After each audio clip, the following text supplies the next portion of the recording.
infancy, I was noted for the docility and humanity of my disposition. I was especially fond of animals and was indulged by my parents with a great variety of pets.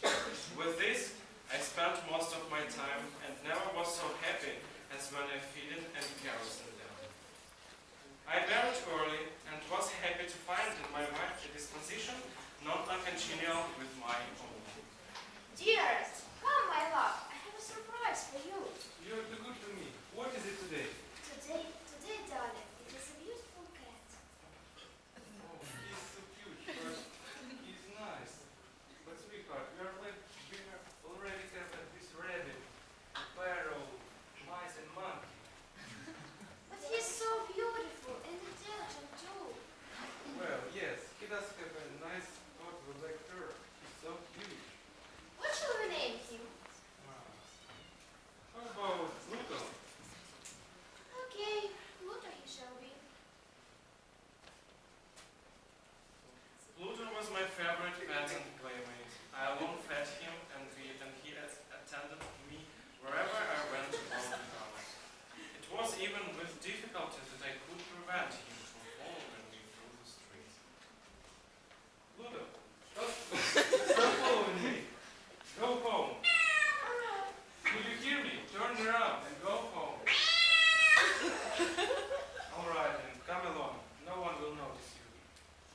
Our friendship lasted in this manner for several years, during which my general temperament and character, through the instrumentality of fine intemperance, alcohol, had experienced a radical alteration for the worse.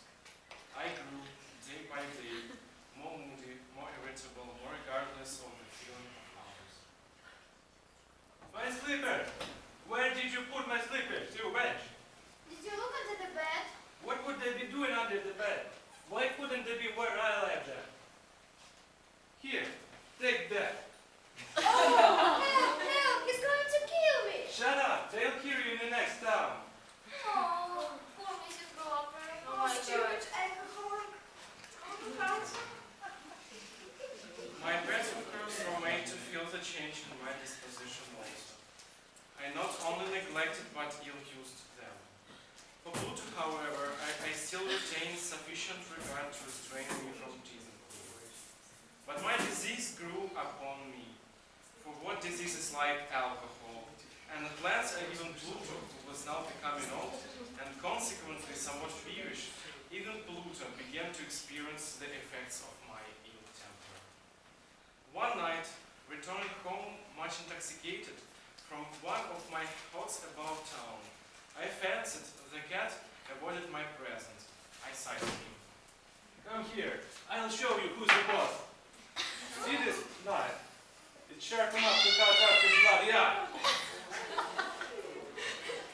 Take that. I blush, I burn, I shudder when I think of that. When reason returned with the morning, when I had slept of the fumes of the night's debauch, I experienced a sentiment half of horror, half of remorse for the crime of which I had been guilty. But it was, at best, a fidel and equivocal feeling, and the soul remained untouched. I again plunged into excess, and soon drowned in wine all memory of the deed. In the meantime, the cat slowly recovered. The socket of the lost eye presented, it's true, a frightful appearance, but he no longer appeared to suffer any pain. He went about the house as usual, but as might be expected, fled in extreme terror at my approach. One morning, in the cold blood, I slipped noose about its neck and held its a limb of the tree, honeyed with the tears streaming from my eyes, and with the bitterest remorse at my heart. Honeyed because I knew that it had loved me, and because I felt it had been given me no reason of offense. Honeyed because I knew that in so doing I was committing a sin, a deadly sin that would so jeopardize my immortal soul as to place it, if such a thing were possible, even beyond the reach of the infinite mercy of the most merciful and most terrible God. On the night of the day on which this most cruel deed was done, was aroused from sleep by the cry of fire. Ignatius! Oh, Ignatius! Look! The curtain's on fire! You don't move, it's not just the curtain. The whole building is on fire. We gotta get out of here.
Seems to be examining a particular portion of it with very minute and eager attention.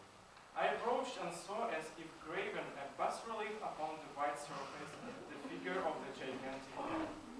The impression was given with accuracy truly marvelous.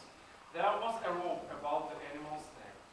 When I first beheld this apparition, for I could scarcely regard it as last, my wonder and my terror were extreme. We quickly found shelter in a small, humble apartment, not too far from where our house had stood. One night, as I sat, half stupefied, in a den of more and infamy, my attention was suddenly drawn to some black object, reposing upon the head of one of the immense half-shells of gin or rum, which constituted the chief furniture of the apartment. I approached it and touched it with my hand.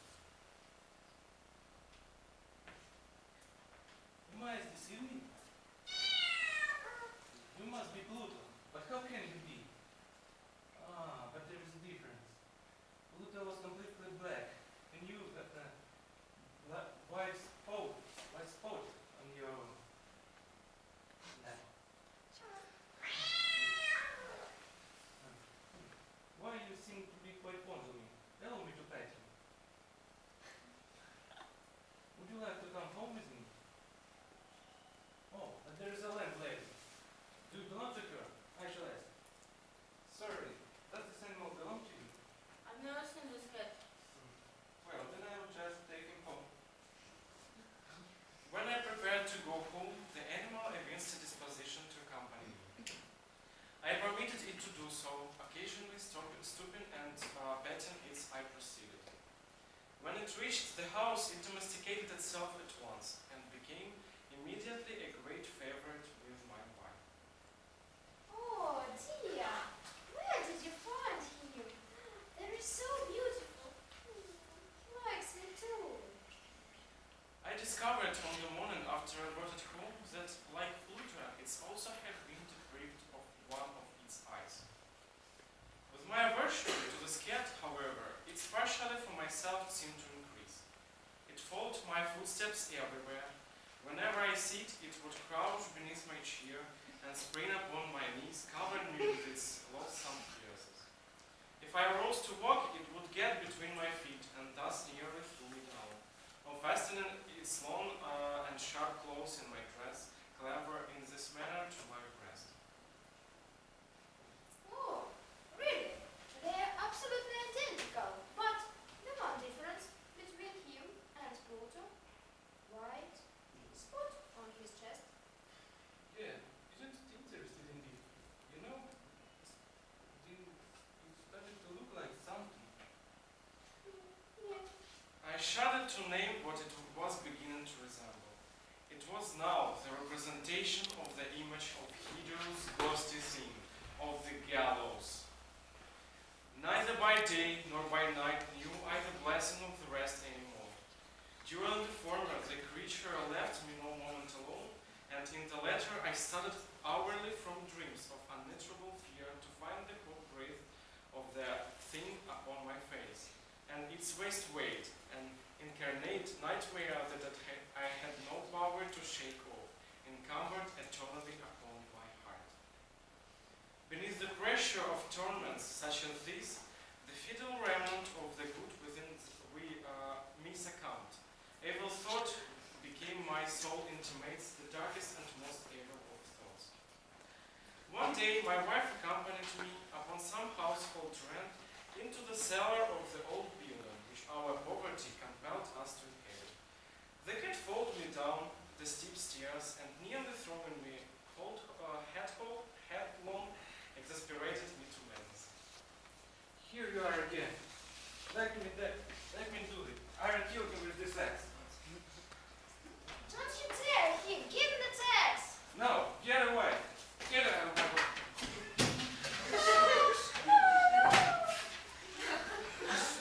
The hideous murder accomplished, I set myself forthwith and with entire deliberation to the task of concealing the body.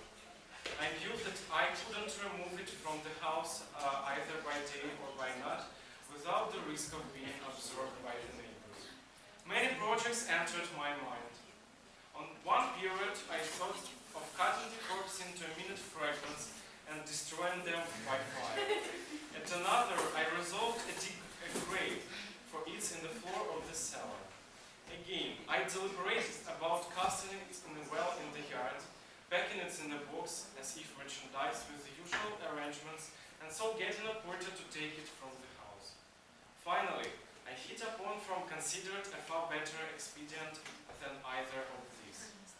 I determined to wall it up in the cellar, as the monks of the Middle Ages are recorded to have walled their victims. I had no doubt that I could readily display the bricks and insert the corpse and wall it all up as before, so that one eye couldn't detect anything suspicious.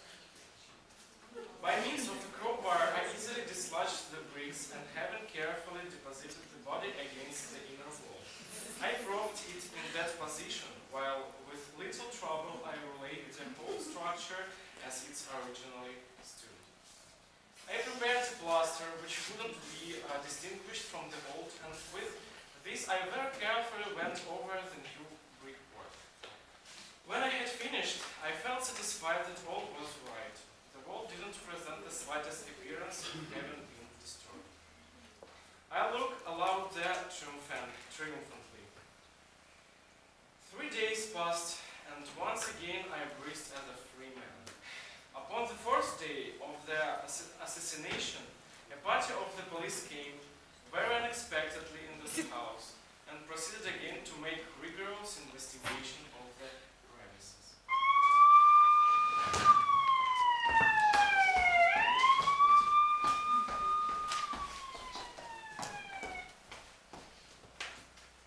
So, Mr. Groper, would you mind assisting us in our search? After all, you know your house so well. Right. Come on. Do what you need. Let's go down into the cellar if you permit us. All right. Come on. Come on.